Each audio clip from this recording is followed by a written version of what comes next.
আমি চুক্তি কৰিলোঁ আগতে চিজফায়াৰত আগতে যেতিয়া আমি সশস্ত্ৰ সংগ্ৰামৰ অৱস্থাত আছিলোঁ আমি গোটেই দক্ষিণ পূব Asia north east India Nepal Bangladesh Bhutan Myanmar ক'বলৈ গ'লে আফগানিস্তান পাকিস্তান আমি সকলোতে মানে আছিলোঁ আৰু আমি সশস্ত্ৰ সংগ্ৰাম চলাই আছিলোঁ। চৰকাৰে ক'লে ঘৰৰ ল'ৰা ঘৰলৈ ঘূৰি আহক, আলোচনাৰ টেবুলতহে সমস্যা সমাধান হ'ব। তো চৰকাৰে যেনেকৈ আহ্বান জনাইছিলে আমি আহ্বানক সঁহাৰি জনাই আমি আলোচনাৰ মেজলৈ আহিলোঁ। আলোচনাৰ মেজতে আমাৰ 14-15 বছৰ গুচি গ'ল।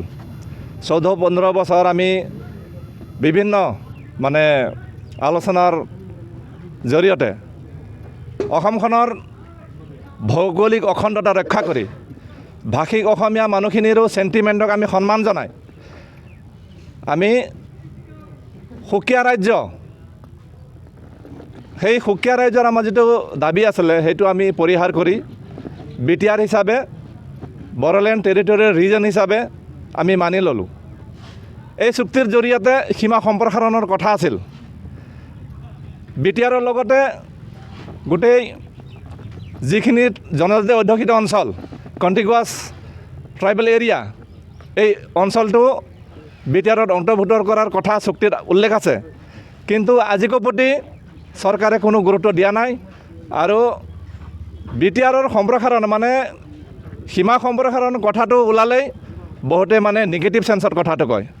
মই আপোনালোকৰ জৰিয়তে অসম চৰকাৰ, অসমৰ বুদ্ধিজীৱী মহল, সাংবাদিক সকলোকে মই আহ্বান জনাব বিচাৰিম যে আমি অসমৰ ভূমিপুত্ৰ খিলঞ্জীয়া জাতি, এই মাটি আমাৰ, এই দেশ আমাৰ, ইয়াত আমাৰ সম্পূৰ্ণ অধিকাৰ আছে। আমিও নিজৰ ভাষা কলা সংস্কৃতি লৈ একখণ্ড ভূমি লৈ এটা জাতি হিচাপে জীয়াই থকাৰ অধিকাৰ আমাৰো আছে।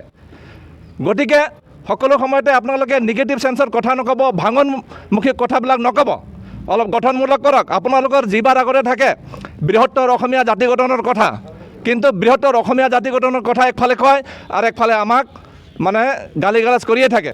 আৰু সীমা সম্প্ৰসাৰণ, শোণিতপুৰ জিলাটো NDBৰ ঘাটি। আমি জানো যিমান প্ৰশাসনে অপাৰেশ্যন যিমানে যি নকৰক কিন্তু NDB শেষ কৰিব পৰা নাছিলে। বন্দুক আৰু বেনেটেৰে সামৰিক বাহিনী প্ৰয়োগ কৰি এটা সংগ্ৰামী সত্তাক কেতিয়াও শেষ কৰিব নোৱাৰে। আলোচনাৰ জৰিয়তে সেইটো সমাধান কৰিব পাৰে, সেইটো আমিও বিশ্বাস কৰোঁ। সেইকাৰণে আমি আলোচনাৰ মেজলৈ আহি আমি চুক্তি কৰিলোঁ। চুক্তিৰ পিছতো আমাৰ আজি ল'ৰাবিলাকে সস্তীয়া বনোৱাত পৰিণত হৈছে। আমি আজি সস্তীয়া বনোৱা, আমাৰ ল'ৰা আজি দিল্লী বম্বেত সস্তীয়া বনোৱা হিচাপে কাম কৰিব যাবলগীয়া হৈছে। আজি গাহৰি মাংস কাটি বিক্ৰী কৰি খাবলগীয়া হৈছে, কোনোবাই আজি লেবাৰ কৰি খাবলগীয়া হৈছে, কোনোবাই ৰিক্সা চলাই খাবলগীয়া হৈছে। গতিকে এইখিনি মানুহৰ চুক্তি যিহেতু আছে, আমাৰ চাকৰি বাকৰিৰ কথা আছিলে।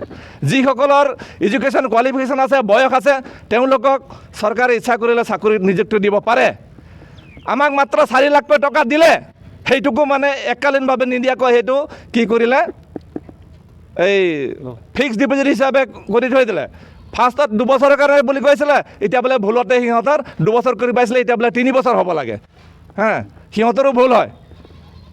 তো এনেকুৱা হ'লে আমি যিখিনি ল'ৰা আজি NDBৰ সশস্ত্ৰ সংগ্ৰামত পৰিহাৰ কৰি আমি ওলাই আহিছিলোঁ, বন্দুক বাৰু আমি চৰকাৰৰ হাতত সদায় দি গুচি আহিছিলোঁ, আমি কেনেকুৱা ধৰণৰ জীৱন ধৰণৰ মান আমাৰ আজি কেনেকুৱা ধৰণৰ চলি আছে, আজি আমি সস্তীয়া বনোৱাত পৰিণত হৈছোঁ। গতিকে চৰকাৰে অলপ গুৰুত্ব দিয়ক, আমাৰ সমস্যাসমূহ সমাধান কৰাৰ চেষ্টা কৰক। আৰু ৰঞ্জন দৈমাৰী ছাৰ আজিও জেলত আছে, তেখেতৰ লাইফ চেণ্টেঞ্চ দিয়া আছে। শান্তি চুক্তি কৰিছোঁ আমি। শান্তি চুক্তি কৰাৰ পিছত যিটো প্ৰতিষ্ঠাপক সভাপতি যদি জেলত থাকে, তেতিয়াহ'লে এই শান্তি চুক্তিৰ কি অৰ্থ আছে? কোনো অৰ্থ নাই। গতিকে চৰকাৰৰ আহ্বান জনাইছোঁ, চৰকাৰে ইচ্ছা কৰিলে সকলো কৰিব পাৰে, চৰকাৰে ইচ্ছা কৰিলে কৰিব নোৱাৰে একো নাই। গতিকে ৰঞ্জন দৈমাৰীৰ কেছটো গুৰুত্ব সহকাৰে ল'ব। অকল ৰঞ্জন দৈমাৰী নহয়, ৰঞ্জন দৈমাৰীৰ লগত গোটেই বড়ো জাতিৰ চেণ্টিমেণ্ট জড়িত হৈ আছে, গোটেই বড়ো জাতিৰ ইয়াত আৱেগ অনুভূতি জড়িত হৈ আছে। গতিকে চৰকাৰে গুৰুত্ব সহকাৰে লওক আৰু তেখেতক কি প্ৰকাৰে পাৰে মুক্ত আকাশৰ তললৈ অনাৰ ব্যৱস্থাটো চৰকাৰে কৰক, এই আহ্বান মই জনাম। বিশ্বনাথ জিলা, এই জিলা দুখন BTRৰ অন্তৰ্ভুক্ত হ'বই লাগিব, এইটো আমাৰ দাবী আৰু এই দাবী মানিবই লাগিব। ধন্যবাদ।